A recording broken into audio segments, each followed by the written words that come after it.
সম্মানিত গোয়ালাবাসী, আসসালামু আলাইকুম ওয়া রাহমাতুল্লাহ। ভাইরা কেমন আছেন আপনারা? আলহামদুলিল্লাহ, ওয়াসসালাতু ওয়াসসালামু আলা রাসূলিল্লাহ ওয়া আলিহি ওয়া আসহাবিহি আজমাইন। 10 দলীয় ঐক্য জোটের আজকের নির্বাচনী সভার সম্মানিত সভাপতি, মঞ্চে উপবিষ্ট 10 দলীয় নেতৃবৃন্দ, আমার প্রিয় কর্মী এবং সাধারণ ভোটার ভাইরা, প্রিয় ভাইরা, আল্লাহ সুবহানাহু ওয়া তাআলা আমাদেরকে এমন একটা সুন্দর দেশ দিয়েছেন।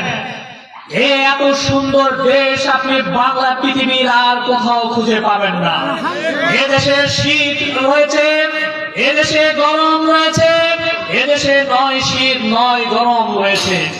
এদেশের মাটি এত উর্বর যে এই দেশের মাটিতে যেখানে সেখানে যদি একটা আমের বীজ পর্যন্ত ফেলে দেওয়া যায়, সেখানে আমের চারা গজায় ওঠে। ভাই, আমাদের দেশের মাটি এত উর্বর, সেখানে যদি আমরা ঘাসের উপর ওই মাসকালের বীজ বপন করি, সেখানে মাসকালায় অপুরন্ত মাসকালায় উৎপাদন হয়। ভাইরা, এমন একটি উর্বর দেশ, এমন একটি সম্ভাবনার দেশ।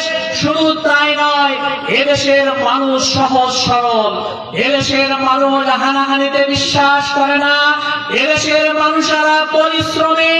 কিন্তু দুর্ভাগ্যজনক হলেও সত্য, আমাদের এত সুন্দর একটি দেশকে 54 বছর ধরে কেউ বাবার নামে, কেউ স্বামীর নামে লুটে পুটে খাওয়া শুরু করেছে। ভাইরা, আমরা সামনে এমন কোন বাংলাদেশ দেখতে চাই না যে বাংলাদেশে আমাদের ব্যবসায়ী ভাইদেরকে চাঁদার দাবিতে পাথর দিয়ে হত্যা করা হবে। এরকম দৃশ্য আমরা সামনে আর দেখতে চাই না। আমরা এমন দৃশ্য সামনে দেখতে চাই না যে আমাদের অমুসলিম ভাইরা তাদের জীবনের নিরাপত্তাহীনতায় ভুগবে। এরকম দৃশ্য আমরা সামনে বাংলাদেশে দেখতে চাই না। আমরা বাংলাদেশে এমন দৃশ্য দেখতে চাই না যেখানে আমাদের কলিজার তরুণ সন্তানরা বেকারত্বের অভিশাপ নিয়ে ধুকে ধুকে জীবন যাপন করবে। এরকম দৃশ্য আমরা আর সামনে দেখতে চাই না।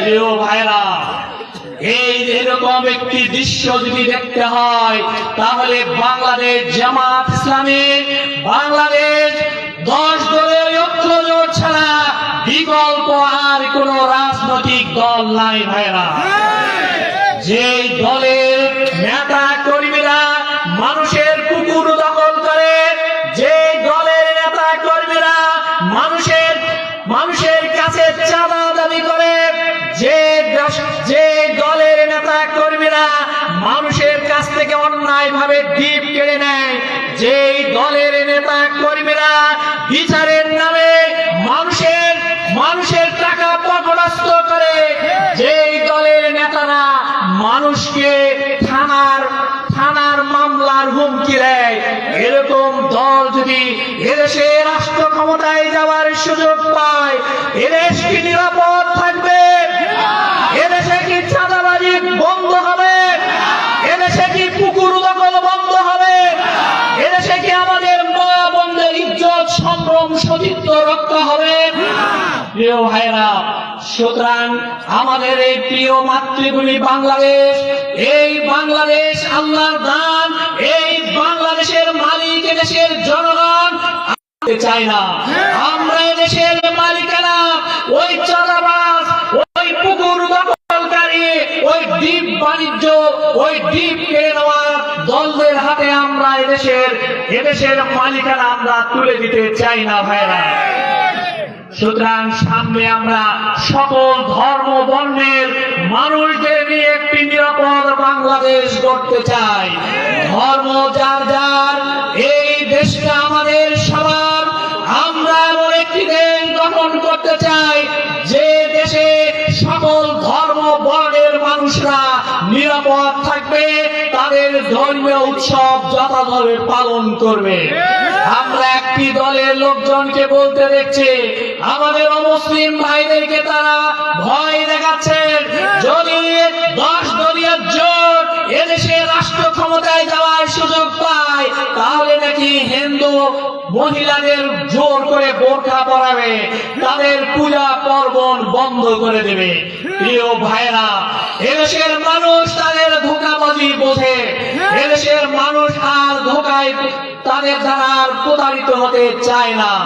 প্রিয় ভাইরা, এই জন্য সামনের 12 তারিখ দাঁড়িপাল্লাতে ভোট দেওয়া মানে দুর্নীতির বিরুদ্ধে ভোট দেওয়া, দাঁড়িপাল্লায় ভোট দেওয়া মানে চাঁদাবাজ দখলদারদের বিরুদ্ধে ভোট দেওয়া, দাঁড়িপাল্লায় ভোট দেওয়া মানে এদেশের সকল ধর্ম বর্ণের মানুষের নিরাপদ বাংলাদেশ গড়ার পক্ষে ভোট দেওয়া, দাঁড়িপাল্লায় ভোট দেওয়া মানে জুলাইয়ের চেতনার পক্ষে ভোট দেওয়া, দাঁড়িপাল্লায় ভোট দেওয়া মানে ভারতীয় আধিপত্যবাদের বিরুদ্ধে ভোট দেওয়া।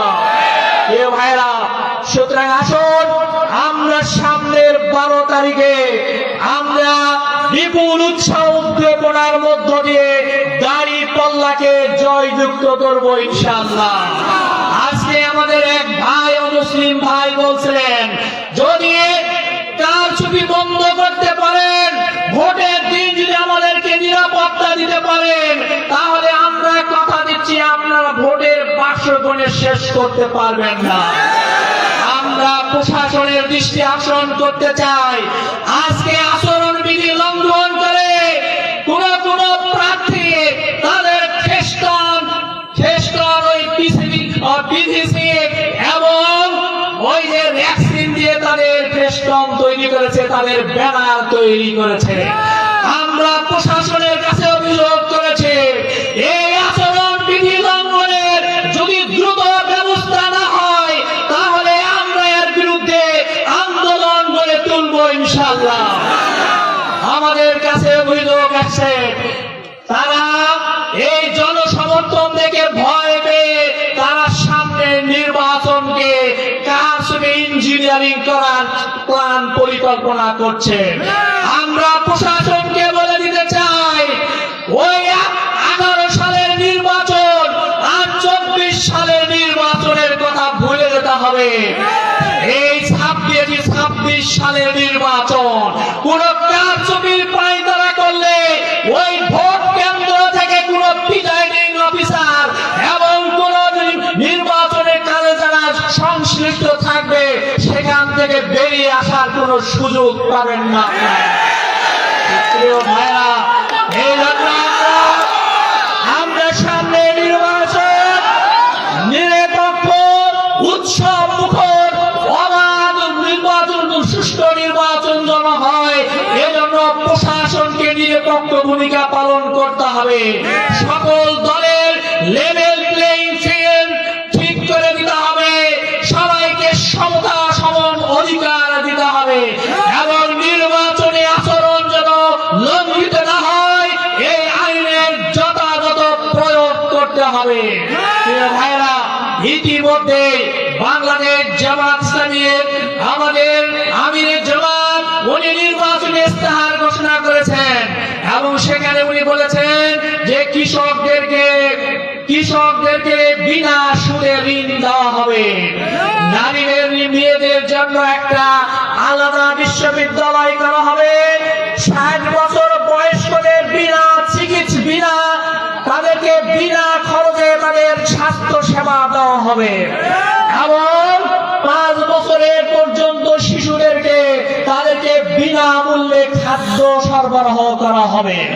প্রিয় ভাইরা, আপনাদের ভালোবাসায় আল্লাহ যদি আমাকে এমপি নির্বাচিত করেন, আপনাদের সামনে আমি ওয়াদা করছি ইনশাআল্লাহ আপনারা আমাকে দুর্নীতি মুক্ত পাবেন, চাঁদাবাজ দুর্নীতিবাজ কুকুর দখলকারীদের সাথে আমার কোনো সম্পর্ক থাকবে না এবং 9 আসনে আমরা শিক্ষাকে সর্বোচ্চ অগ্রাধিকার দেব। 9 আসনের যত রাস্তাঘাট কাঁচা সেগুলো পাকা ব্যবস্থা করা হবে ইনশাআল্লাহ। নওগাঁ 1 আসনে আমরা 2টি পৌরসভা করার চেষ্টা করব। প্রিয় ভাইরা, সেই সঙ্গে মাদক, ছিনতাই, চুরি, সন্ত্রাস মুক্ত যুব সমাজ গড়ে তোলা হবে। আমাদের তরুণদের কর্মক্ষেত্র সৃষ্টির জন্য আমরা একটা আর্ম প্রসেসিং জোন করা হবে এবং প্রত্যেকটা উপজেলায় একটি করে আইসিটি সেন্টার নির্মাণ স্থাপন করার পদক্ষেপ গ্রহণ করা হবে। আমাদের মা, আমাদের নারীরা, আমাদের শিশুরা যাতে স্বাস্থ্য সেবা পায়, সেই জন্য এই নওগাঁ 1 আসনে আমরা একটা বিশেষায়িত হাসপাতাল স্থাপন করার আপ্রাণ চেষ্টা করব। সুতরাং আসুন, সামনে নির্বাচন, ন্যায় এবং ইনসাফের নির্বাচন। আসুন, আল্লাহ যেন আমাদেরকে হেফাজত করেন, আমাদেরকে আল্লাহ সুবহানাহু ওয়া তাআলা যেন সুরক্ষা দান করেন। এই বক্তব্য রেখে আমার কথা শেষ করছি। আল্লাহ হাফেজ। বাংলাদেশ জিন্দাবাদ। সুবহানাকাল্লাহুম্মা বিহামদিকা আশহাদু আল্লা ইলাহা ইল্লা আনতা আস্তাগফিরুকা ওয়া আতুবু ইলাইক। এখন মিছিল হবে, আমরা মিছিলের প্রস্তুতি